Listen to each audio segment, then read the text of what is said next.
But my first most embarrassing moment was, oh God, there were so many. I'm a very narcissistic human. I love being loved. Wait, do I actually get wine? Oh, thank God. And he dropped it and just ran away.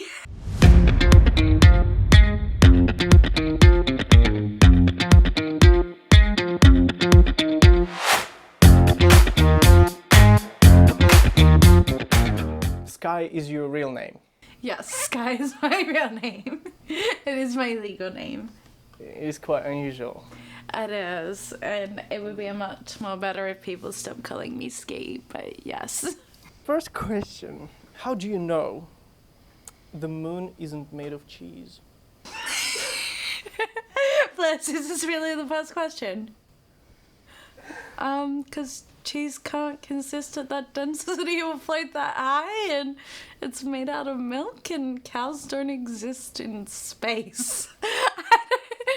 Is it just logic? Do you think that fate exists?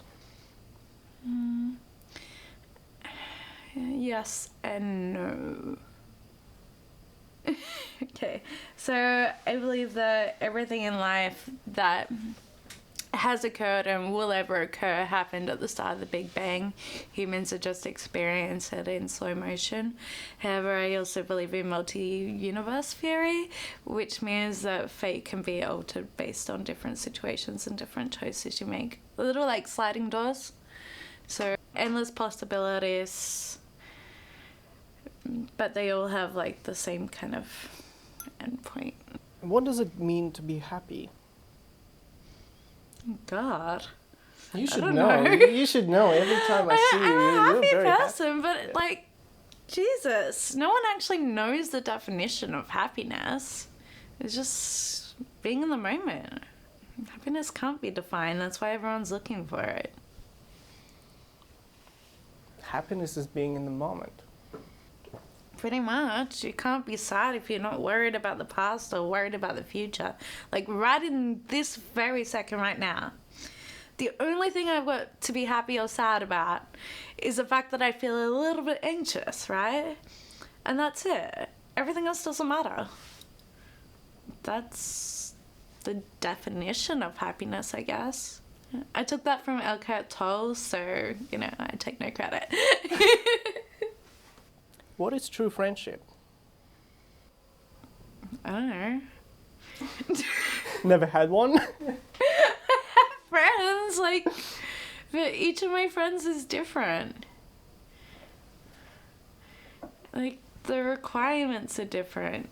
I guess it comes down to, if they really, really need me, I'm there, and if I really, really need them, they're there, so that's friendship. And being accepting of each other, even though, both you're a fucking total mess. Are you a cool person? Am I a good person? Are you cool? Cool? Yeah, are you cool? Do you consider yourself... Am I hip or square? No. No. No. Why don't you think you're cool?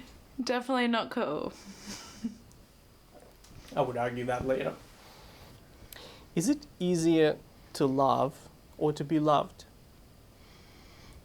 Much more easier to be loved than what it is to love. I'm a very narcissistic human. I love being loved. Yeah. But to be loved requires you to maintain the image the other person fell in love with. That's easy. And if they lose that image, then I'll just replace them with someone else that has a new image. Okay, interview's over.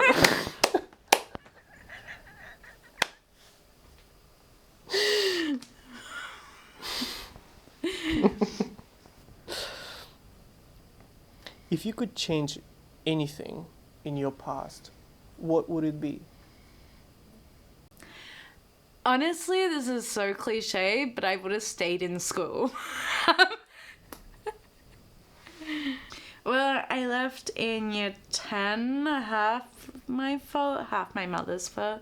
I would have preferred to go through to year 12, and then, I don't know, maybe I would have learned that, like, staying dedicated to something for a long period of time has a great reward coming out of it, and then maybe I would have got a university degree, and then maybe I would be something really dumb right now. Probably a psychologist. How does one find purpose in life? Read The Alchemist. I'm sorry. Bad joke. I don't know. The Japanese have this thing, find something you're passionate about that makes you money that also benefits society. That's your purpose. How can you prove that anything exists outside of your own mind? You can't. How can you prove that I'm real? You can't. It's a paradox.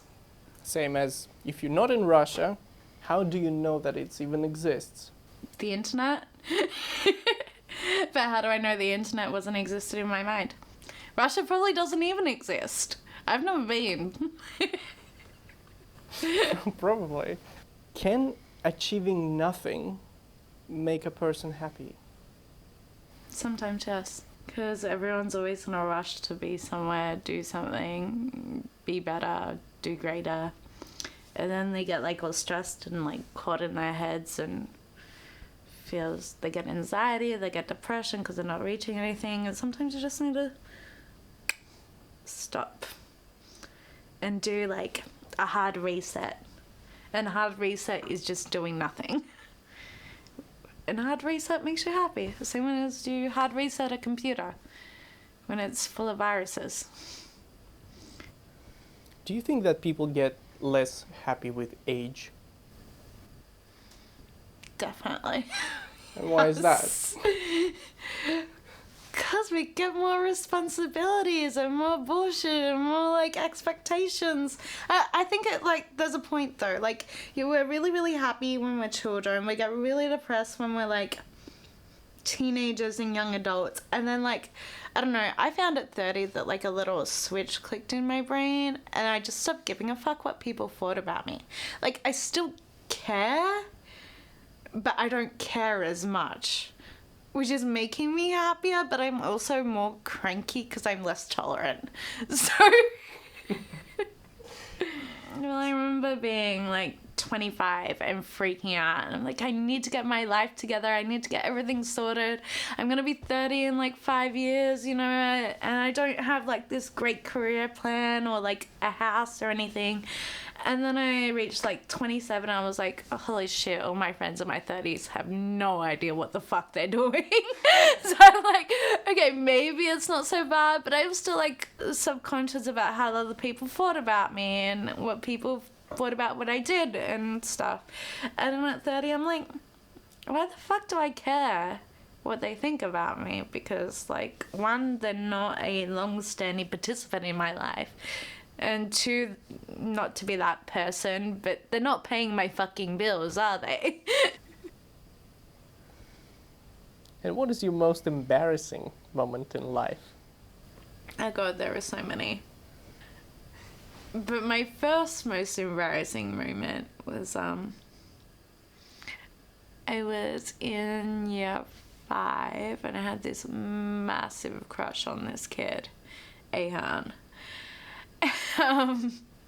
Like, terrible crush. And I remember one of my friends went up and told him that I liked him in front of me, and I was quite like a chubby, shy girl at the time.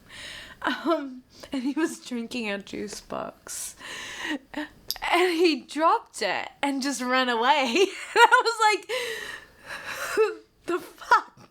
But like, yeah, I just, that was, yeah, probably the most embarrassing memory ever.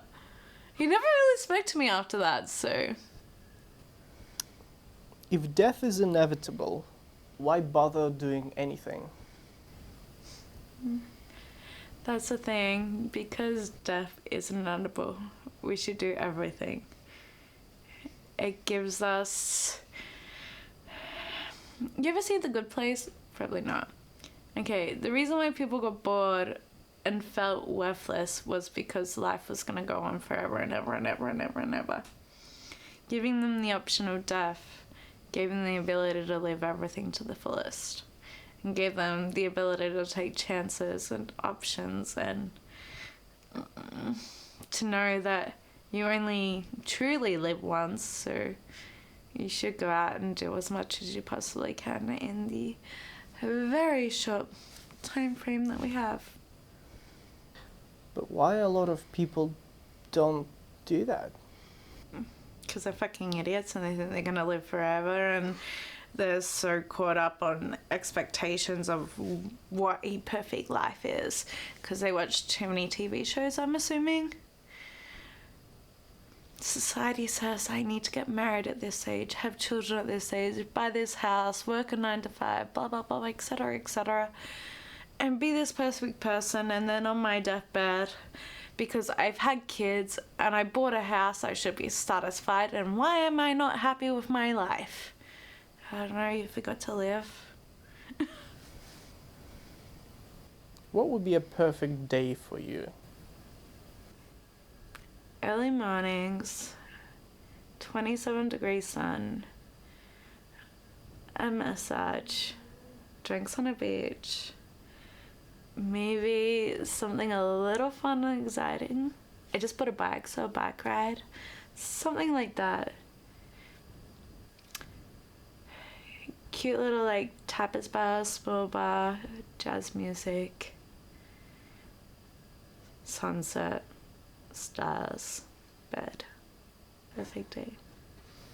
And that was the last question. Woohoo! Wunderbar! Cheers.